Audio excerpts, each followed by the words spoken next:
அனைவருக்கும் வணக்கம்.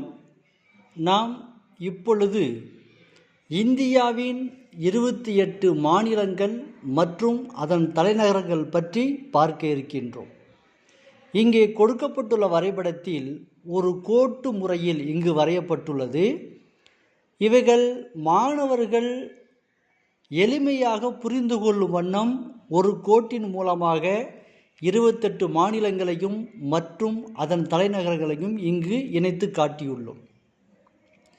அவைகளை பற்றி இங்கு நாம் பார்க்கும் பொழுது,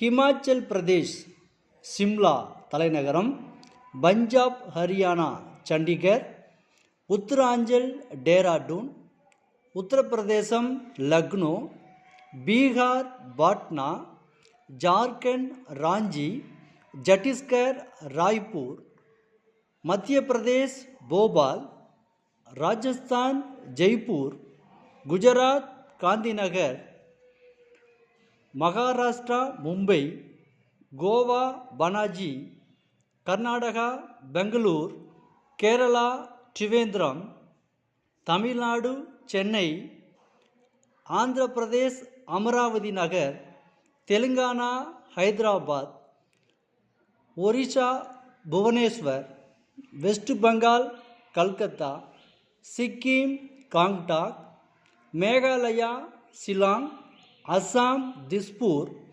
அருணாச்சல் பிரதேஷ் இட்டாநகர், நாகாலாந்து கோஹிமா, மணிப்பூர் இம்பால், மிசோரம் ஐஸ்வால், திரிபுரா அகர்தலா.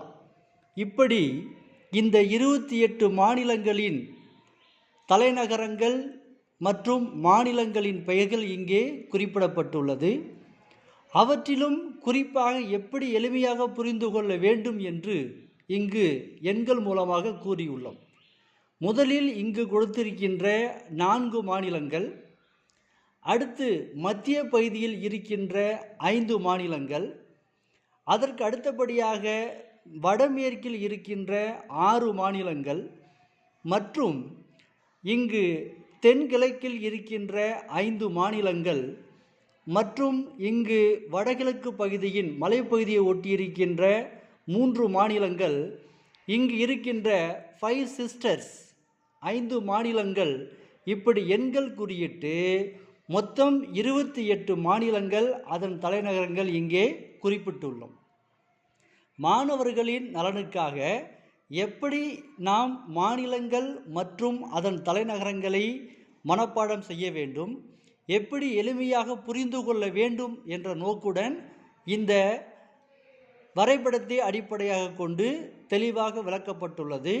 அவற்றினை மாணவர்களும் மற்ற ஆசிரிய அறிஞர் பெருமக்களும் பார்த்து பயனடையும்படியும் மற்றவர்களுக்கு எளிமையாக இந்த 28 மாநிலங்கள் மற்றும் அதன் தலைநகரங்களை கற்றுத்தருமாறும் அன்போடு கேட்டுக்கொள்கின்றோம். நன்றி.